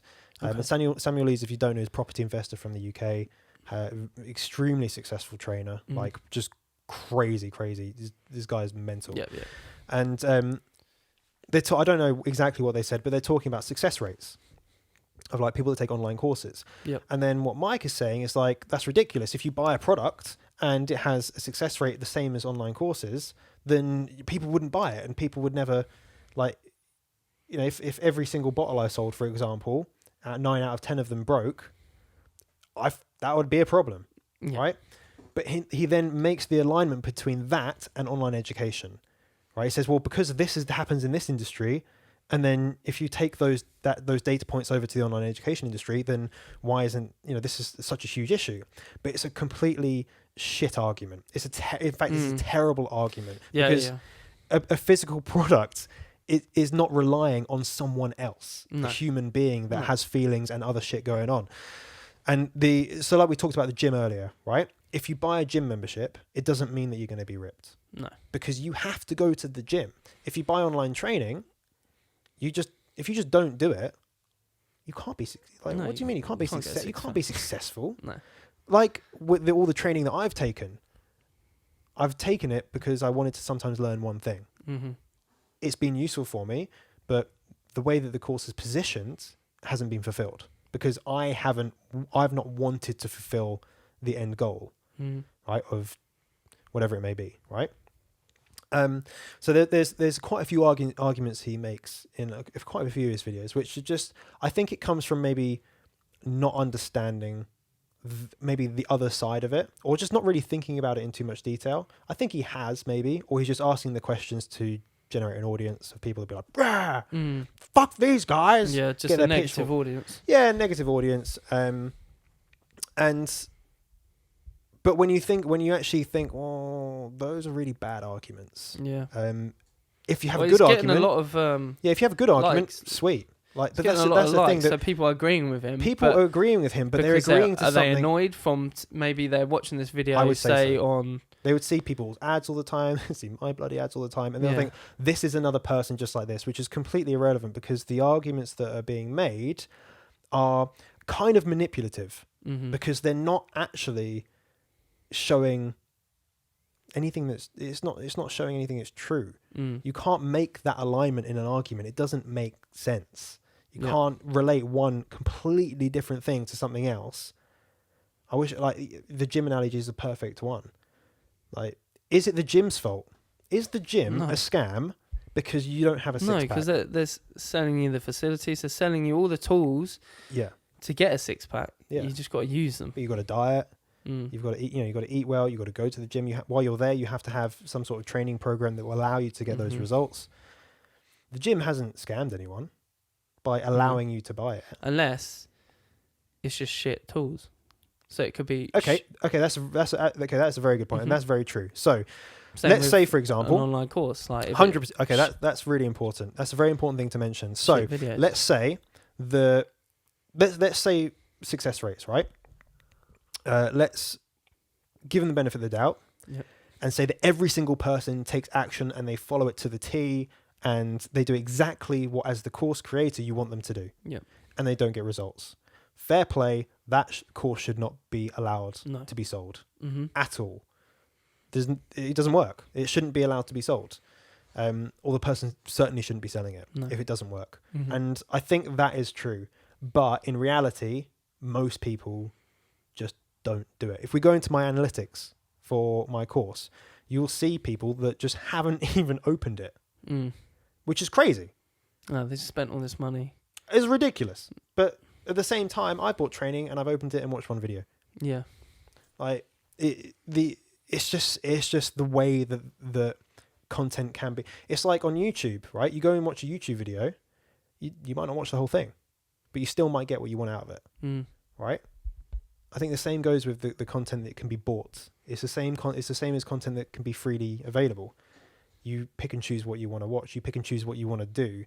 So although the argument like of saying, well, success rates, if they're 10% or 5% or 1% or 15% or whatever, right? That's not right. If it was based upon every single person that enrolls doing everything that's required of them, then yeah, he's 100% right. That's not right. But he makes that argument in the wrong way. So that's the argument he should make. The argument that he's making is that anyone that buys an online course, which is just it's a whole different thing. Well, I feel like he's getting a lot of views and a lot of but what's going to happen? He's talking about controversial subjects, but like say this one about Gary Vee and Grant Cardone. Yeah. So people might be watching that video because they've had a bad experience with Grant Cardone. I was about to say, yeah, so they've had a bad experience. They're bringing their negative vibe to the video, and then other people will get negative and they pull it in. And then, people, I'll watch it. I won't really comment because I'll be like, oh, it's not worth it. Because people will just be like, bah, bah, bah, bah. I get enough bloody hate anyway. Like, just because I run adverts. And that warrants me getting hate, apparently. Yeah. So do you know what I mean? So I think if you've had a bad experience, and many people have had a bad experience, which is why people will comment and why this is kind of needed. It needs to happen, this sort of conversation. Lots of people do have bad experiences, but it doesn't mean that everyone's bad. Right? Yeah. Do you know what I mean? Like, just because one person's a dick doesn't mean everyone is. You always have a dick friend. Yeah. Bringing up the points that I think Gary Vee has made again. I think it's just about... I don't know if it was Gary Vee. I don't know where I heard it, but I've heard arguments with why should you be paying for a course? Why shouldn't that information be free? Like, why are you charging people? Free. So the information, you can find it online. Yeah. It's there. I've probably put it online. A lot of my content I put online. A lot of stuff is too boring to put online. Yeah. It's just not interesting. But the argument people are saying, like, why don't I personally do it? Okay, why don't I do it? No, because I know you give a lot of valuable... Yeah, ask me. Yeah. So why don't I do it? Hold on. You give a lot of valuable content on your YouTube for free anyway. Yes. But the full package is obviously like that. So why don't I... Why don't you... So why don't I make it free today? Yeah. Okay. So let's try and think of a way to do this. Okay, a nurse, right? They have a job that they probably like doing, right? That's why they do it. Why aren't we asking them to do it for free? Because it's such a good thing that they do. They just do it for free. Yeah. Just because they like doing it. No. Right? You need to get... Why, like, if you're watching this and you're thinking, yeah, why don't you just do it for free? If you have a job, why don't you just do it for free? Well, because I have to spend my time doing it. I've got to get up in the morning. But the difference is, I have to employ people. I've got to pay taxes. I have to have a roof over my head. Like, there's things that need to happen, right? If I'm going to spend 8 hours a day doing something, then, and it's not charity work, then I'm getting paid for it. Of course. I put a lot of time into support and like helping people and like, actually personally doing it, or doing meetups and stuff like that. So technically I could give the course away, right? I could do that and it wouldn't cost me anything at all. Like some hosting fees on websites and stuff like that, it'd probably cost me, I don't know, a few £100 a month. So, but still that money has to come from somewhere, right? Yeah. So who's it going to come from? Exactly. Right? Even hosting these things costs money, and running them and having all the integrations to make things work. Like it does cost a few £100 per month just to have the thing online freely available. But I could put it on Google Drive and I could just have people download it. So again, there's a way around that. But at the same time, so if they want my support, or they want a community, or they want help, then they're not going to have it. No. And I think that's one of the big things that people need, is they need support and they need help. Because when you get stuck, which you inevitably are, because there's so many different ways something can work, or you can interpret something in the wrong way or in a different way, and sometimes you need clarification. So at that point, who are you going to reach out to? It's also getting that motivation as well from other people that you see people, especially I've seen in your Facebook groups and other Facebook groups that I'm in that are part of courses. It's like, oh, I've just signed 2 clients, or I've just made this much on this product. Yeah. And you're like, oh shit, how'd you do that? I better do that. Yeah, I get it all the time. So whenever people do, so I've got these things here, if people can see it, 10K award, 100K award. So when my students, they make their first 10K, they make their first 100K in sales, then they get awards. Right? I reward them for those costs. They cost a lot of money to get those done. Like some people, I've given them more value in awards than they have paid me. Yeah. Right. So But when they posted in the Facebook group and said, I've had these results, I had one the other day. It's like, my first 3 times we've had to reset the camera. We'll wrap up. Yeah. So I get lots of people, with their results, and that spurs people on to be like, I need to actually get back into it, because people lose focus and they lose their attention because life gets in the way, right? If you're doing something as like a side hustle on the side, you have a job to do, you have, a family, or you've got other shit going on. Sometimes you need that little push incentive to be like, I can do it. But the other thing as well, for me personally, I took no action for a year I started learning about like Amazon a year before I actually started doing it. But you learn it all off free content. Yeah, exactly. I feel the same. Yeah. Like if I bought a course, I feel like I had to bloody do it. Yeah. I was like, fucking, I've just wasted all this money. I need to put it to some use. Like especially, I think the first course I bought was still whilst I was at uni, and I used my student loan to buy a completely different course because I wanted to learn something else. That's wicked. I like that.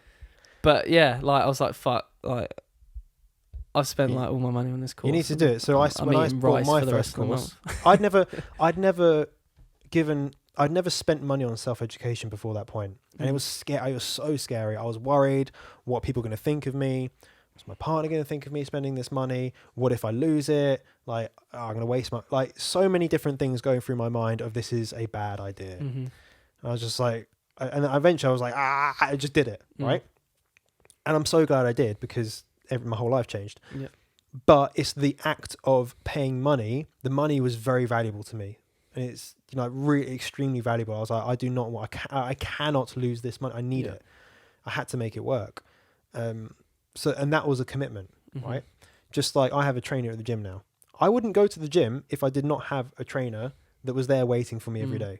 Okay. I just wouldn't go. No. Because I know how I operate. I need that, like, I guess, monetary incentive to say, well, I've paid this money already. I better fucking use it. Yeah, exactly. Like, and there's someone waiting for me that's there for me. I don't want to let them down. So it's easy to let yourself down. It's hard to let other people down, and no one likes losing money.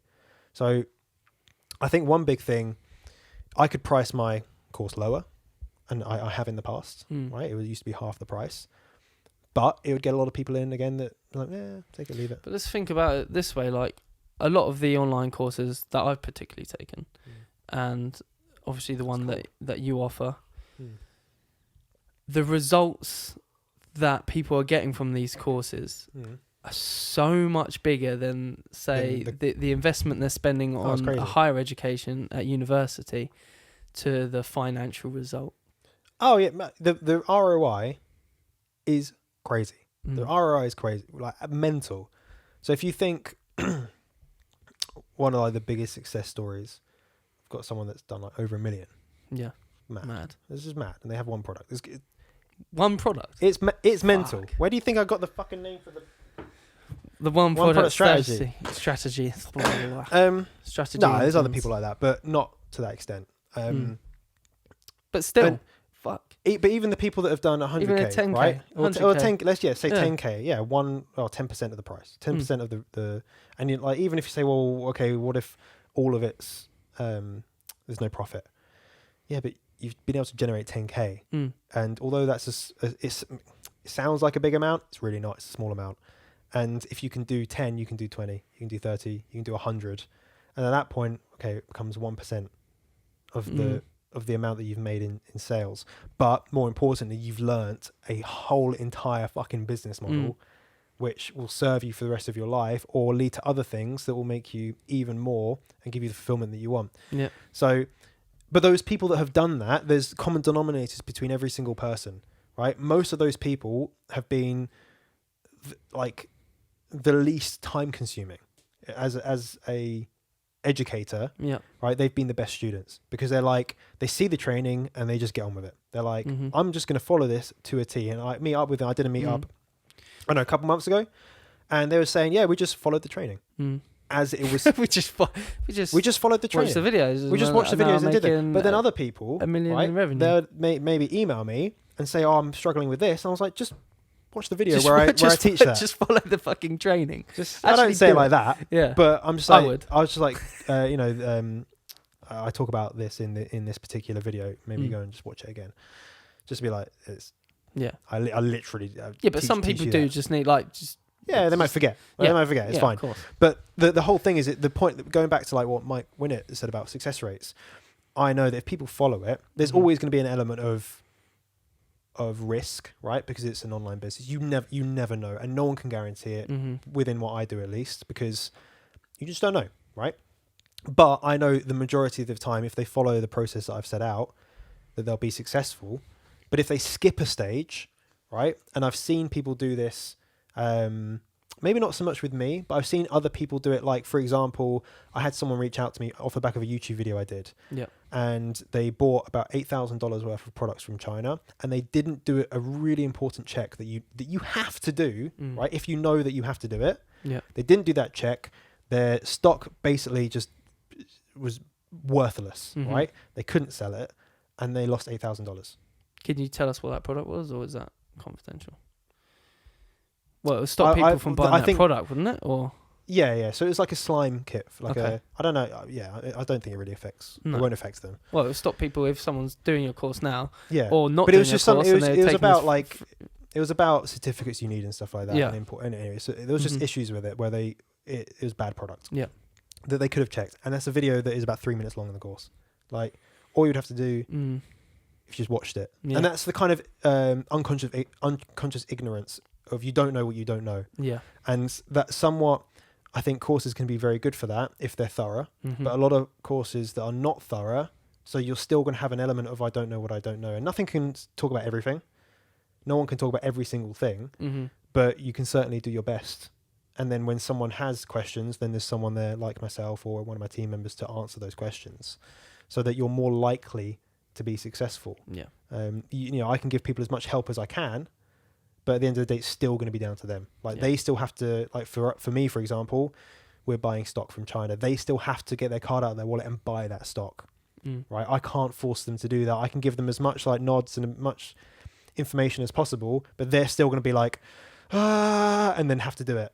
Right, they're going to have to list it on Amazon. I'm not going to do it for them. They're going to have to sell the product. When customers email them with issues, they're going to have to respond to it. So, is good ROI.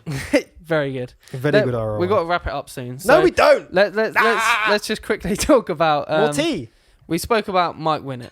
All right. Yeah. And obviously he talks about marketing strategies people use to sell these kind of courses.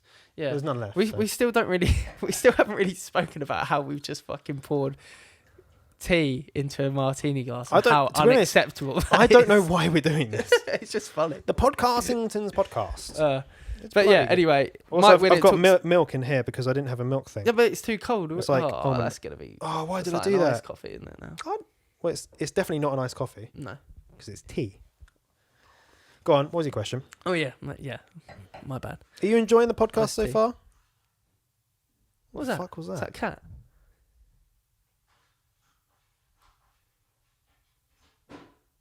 Postman. That was a weird postman. Oh my god. Yeah. They're like breaking into our house. We spoke about Mike Winnett, and he talks about marketing strategies that a lot of these online gurus use, and how it sometimes doesn't come across very transparent and stuff. As someone that is looking to buy, say our audience here is looking to buy an online course, right? What things should they look out for people that, well, signs that you can see? How do I put this? I don't know. Signs to look at for, say if you want to buy an online course and there's 5 gurus. Right. How would you pick the right person to learn from? How would you know that if the guy has experience, the girl or guy has experience, knows what they're talking about? If you've got no experience yourself, how do you know if they're experienced? Yeah, that's the point. It's a very hard thing to do. And I think you do have to look at things like results, testimonials. You have to look into their content, what stuff they're putting out. Yeah. Do you think they're trustworthy? Do they just sound like a trustworthy? I know that's like a bit like, ooh, do they sound trustworthy? But that your gut, my gut has never proved me wrong. Like whenever you know when you have a gut feeling and then you go against the gut feeling. From mistakes though, isn't it? So but I don't even know what it is. It's just a feeling. Yeah. But it's not. But sometimes you get a gut feeling like, oh, this feels a bit weird, and then you're like, oh, just a gut feeling, and you do it, and you're like, damn, my gut was right. trust your gut. Yeah. Just trust your gut. And at the end of the day, sometimes you're just not going to know. Most courses have a refund policy. Yeah. So just take advantage of it if you can, if you're allowed to. Yeah. I was going to say, be aware of it. Be aware of it. CoffeeZilla talks about things you should look out for. I think he does a video on it. I'll go and watch his video then. Yeah, go watch his Go watch his video. But video. no, he talks about how like things like live webinars and pretending that they're live when they're not live. Yeah. But I have a live webinar which was once live, but it's not anymore. Yeah. But it was. Yeah. But I mean, I know Sam Ovens does this. He pretends that he's responding to comments. Like when it's live, like say it's only on every hour. So you go at 1 o'clock and you say, he's pretending to respond to comments for the first 10 minutes, which are kind of automated or people. So he might have like a VA do that for him. I don't. But so this is something to look out for. It's just like people not being transparent, or no, I don't think that's an issue because it's just a system at the end of the day. Yeah. Right. So I've done live webinars in the past, but it's not feasible to do them every day. No, right? It's just not possible. I ain't got the time for that. But then the reason you've done it because you know it works. I've done it, and then there's people responding when it was live. As a business, you know that you're going to get people watching it. Yeah, it's a strategy. Is it an issue? I don't really think it's not. Sam Ovens does it, it's but not. You know that it's bringing in new leads. Yeah, well, it is. Yeah, but I think the thing is though that people need to understand the systems that allow that to happen. Right. So I use something called EverWebinar. Okay. Right, and so they have Webinar Jam as well. And EverWebinar, it'll take something that you've done that was live from like Webinar Jam, and it can create it in something called an evergreen webinar. Right, so it can take everything you've done and just put it into something that's repeated. And that's something that's a service that a lot of people will use. I don't think it's unethical to do that at all. No. There's plenty of unethical practices that... There's ways that people have made it more unethical. Yeah, I would say so, yeah, definitely. But if someone was to ask me, was this live? Well, you just told it. Well, first of all, I wouldn't get their email until later on. Yeah. And if they asked me, I'd just be like, no, this one wasn't live. So I don't have replays on my ones. In fact, do I have replays? I don't even know. I think I turned the replay thing off. So doesn't even know his own funnels. It's just a button at the end of the day, isn't it? It's whatever. Yeah. But if people want to watch it again, they have to then sign back on again. Yeah. So I might have I don't know if I have replays. I'm not So sure. you're saying that if anyone's looking to buy a course, or if anyone's looking to learn in the future, just have a bit of a bullshit radar. Yeah. I think, like, particularly... Do your research, isn't it? Yeah, just do your research, yeah. I think everyone has I think, especially in the UK, we have maybe a stronger of a bullshit radar compared to maybe other countries or territories. The US? Yes. I think, yeah. The culture with, like, online education, entrepreneurship, the American dream, it's just so different over there. Like, I can't believe the shit that these people get away with. I cannot believe it, and they just get away with it every day. I'm like, are people like really falling for this? Yeah. It's I don't know. Yeah, it's doing your research and like just do your research. I think consume their free content first. I would agree. And if it checks out, then you know, like if they're being transparent and like from the first video to the most recent one, if they're contradicting everything they've ever once said for a silly reason, saying like they I don't know, they're never gonna sell an online course, and then next video they're like, I've got an online course, or I'm retiring. Yeah, or they're retiring from 2 days social later, media. Release a bloody course. I just didn't see that coming. Did. Nah. It's just it's unethical. Yeah, it's just unethical. And there's no reason. Like, I don't hate these people as people. Nah, it's fine. But it's just there's only one person I don't like as a person. I think because I met them and they're a dick. Yeah. I'm not going to say who it is. Dan Pryor. That's you, mate. And yes, you are a dick. Proper cunt. But yeah. Most of these people are decent.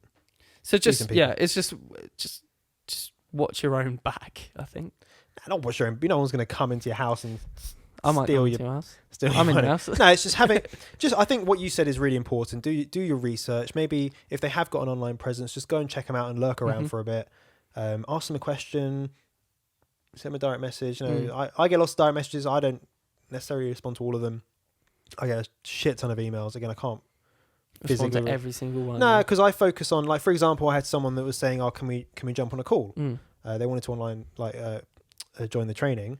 I have a sales team for that. Yeah, because I don't have the time to jump on a call with every time someone. I'd love to, but with the volume of people asking, it's not feasible. It's just like going into Apple and saying, "I want to speak to Tim Cook before I buy an iPhone." Obviously, that's very different. Yeah. But it's the same sort of thing. You're saying you're bigger than Apple? I'm saying I'm bigger than Apple. No, it's just don't physically have enough time. Right? There's not enough time in the day. So I have a team of people that I've trained to be able to do those things. There was a point to the question, but yeah, reach out to the people and just see what happens. I think you'll soon kind of figure out. There is you'll figure out a vetting process. Yeah, you'll have I think for me personally, it was I felt like I connected with one person over someone else. Yeah, and I think connections if you're going to learn from this person or this team of people, whoever it's going to be, then I think that's really important. Always be aware of your rights, I guess. So if there is a refund policy, read it, understand it, and if you want a refund over the refund policy, don't be a dick. Yeah, pretty much. I get it all the time. This is kind of the same thing for anyone that wants to create their own course. Make sure also have a refund policy, a good one as well. Yeah, obviously, but then also make sure you're just being transparent and you're actually giving the knowledge that you've. Do you know what I started doing? Experience to get where you are, where you're yeah, of course. So what I started doing for this, like, transparency, so I get my sales guys to do live demos. So they will go in, they'll like go on a Zoom call, they'll share their screen, and they'll go into the course, and they'll go through it and say, this is the course, this is what you get, here's the support, here's the Facebook group, here's the last like live call we did, this is how you would like reach out to Johnny, this is how you reach out to our specialist, and just be like, This is it. This is behind the curtain. This is everything you get. What questions do you have? And if they've got questions, I'll go into it and be like, oh, this is it. So it's like transparency. And I haven't seen anyone actually do that. Giving away all my secrets. Yeah. Because you're really selling your course to me. I might rebuy it. Shut up. But that's because I have an issue with that mentality of you buy something without really knowing what it is. And most of the time these things are quite expensive, like quite a lot of money. And then because I'd rather someone just not enroll, right? Yeah. They see it and they go, this isn't for me. I don't want it. I'd rather someone not do it than buy it and then go, this, and then have like buyer's remorse and then you've got to fucking deal with refunds and stuff like that because that costs money. I've got to pay people to do that. I'd rather them just not enroll. So I say to my sales guys, push people away. If they've got, if they're like on the edge, just push them away. Yeah. And that will mean that the people that don't really want it, they just don't ever get involved, and that's fine. I'm happy with that. You're also helping that person. Exactly. They might then go on to find something that they actually want to do. And also, like...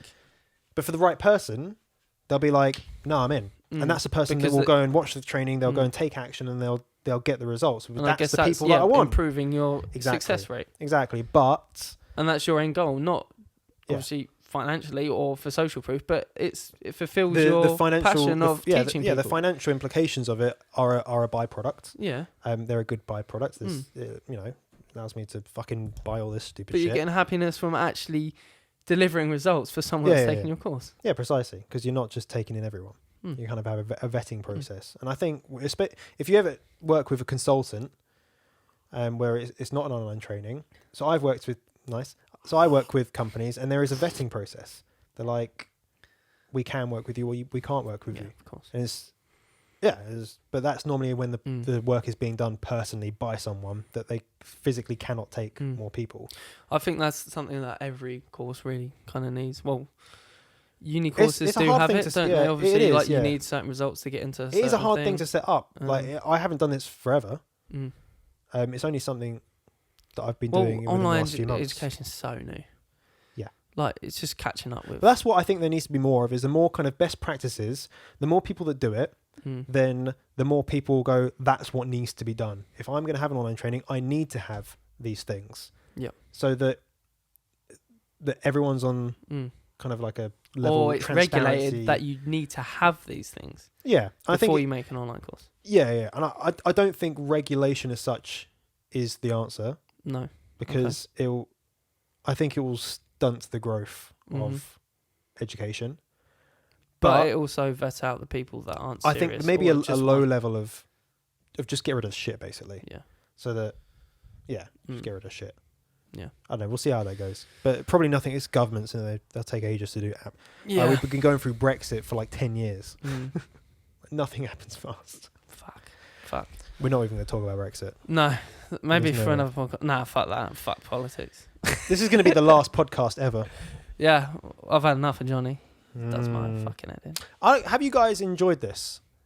Is anybody watching this? That's the question. Or listening. Is anyone listening to this? Oh, yeah, because this might be audio. What do you mean might be? It's a podcast. Well, they might have the audio off and they're just looking at us talk at each other. Oh, so what? It might just be video only. Yeah. So no audio. No one can hear this right now.